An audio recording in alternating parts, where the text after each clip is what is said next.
Hi people, hi to you, Adolphus GNS. This video is for you. I'm gonna do the throttle body valve as you requested. This is Audi A6, C6 chassis, 2-liter TDI engine. Let's open the bonnet and see what's going on. Let's open the bonnet and take the engine cover off. I believe, Adolphus, you know where the EGR valve is. It's this bit here. You can see this shiny bit. This is a throttle body valve. Actually, Volkswagen doesn't call it throttle body, but if you call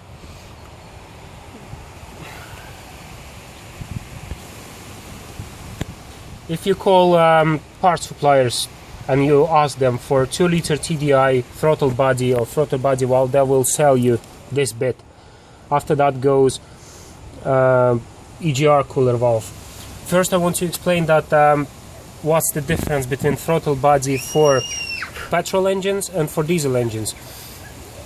They don't actually control throttle on diesel engines, because on diesel engines air intake is always sufficient. It's always enough for engine. So the way you control, you go faster or slower, is by the fuel injection and some maybe other little bits and pieces. But the why it's used for EGR valve, as you know, emission gases as they exit, they get cooled to this cooler, EGR cooler, and then part of them returns back to the engines for reburn. So EGR valve controls it, and it sends emission gases back to cylinders just for cleaner exhaust for emissions. This bit here, throttle valve, it has two functions, I know, because it's a different pressure coming from the intake, from the turbo, and from emission gases. To even that pressure, it just closes and opens. And also, when you shut the engine down, when you switch off your engine, to avoid the engine shuddering, so engine is switched off, it just closes. But when engine is off, it always constantly stays open. I have it so shiny because I recently replaced it. I had a problem with it was stuck in position close, so I could not even start the engine properly. Once again, Volkswagen, out of major manufacturers, BMW, Mercedes, only Volkswagen Audi group doesn't mention word throttle in it, even though it's officially known as throttle body. They call it intake manifold flap or intake manifold flap motor. If you need a part number, click at the end of the video, click the link and get on my website. I'll put it there. Right, so let's take it out. The only tool we're going to need for that is T30 Torx Starhead screwdriver. It held on 3 bolts. Also, you might use the flathead screwdriver. Just disconnect this electric connector which connects to it, and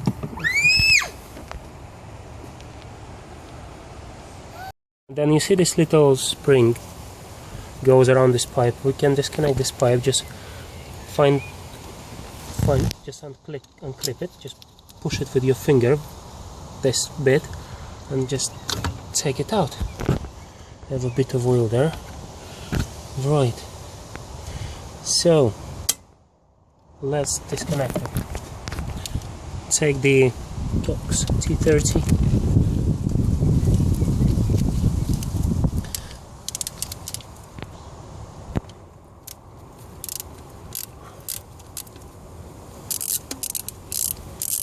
One bolt is here.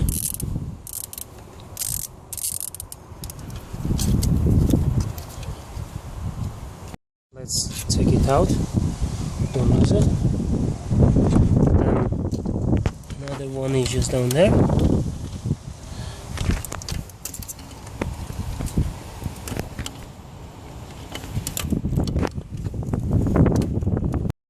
This one at the bottom is very long. So please remember, they are different lengths, so remember which one's which. this one at the bottom. It goes quite deep inside, only this much, but it goes deep inside. And then you don't lose it. And then you have another one just here. I'm sorry if you can't see it properly on a video, then you got the idea. Just held on 3 T30 Torx bolts. So let's take it out. Don't lose any bolts. So Adolphus, this is the throttle body. It looks like similar to petrol engines or gasoline engines for Americans, but it stays open normally. It only shuts on slower speeds or when you switch the engine off, but as default, when engine is finally shut down, it's off, then it opens again. So when I had a problem, it was stuck in close. What one specialist has done, just to get me temporarily moving, he disconnected the plug so computer doesn't shut it again, and he just opened it manually and said, you need new valve. So that's what I've done. Some people clean it, but sometimes it's not, cleaning doesn't help. Sometimes it's the gear mechanism here, so I got the new one. So let's just put it back in the opposite sequence. So let's put all the bolts back in.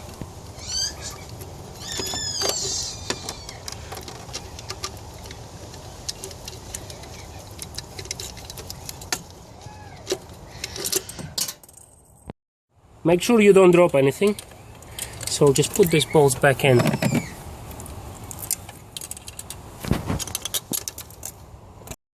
The tightening torques for these bolts are 10 Newton meters, so don't break the thread. That's it. Put pipe back in. How did I put it in without? And it goes in, and then you click it. Find the electric connector, click it back in. That's it. Now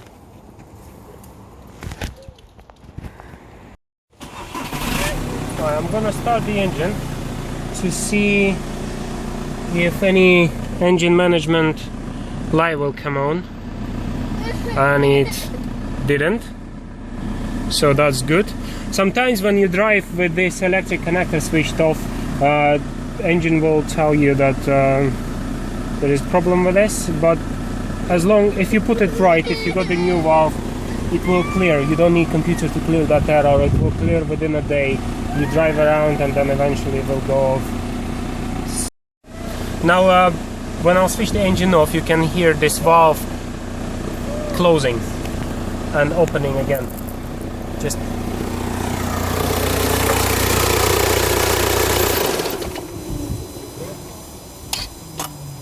so that's it pretty much. Thank you for watching.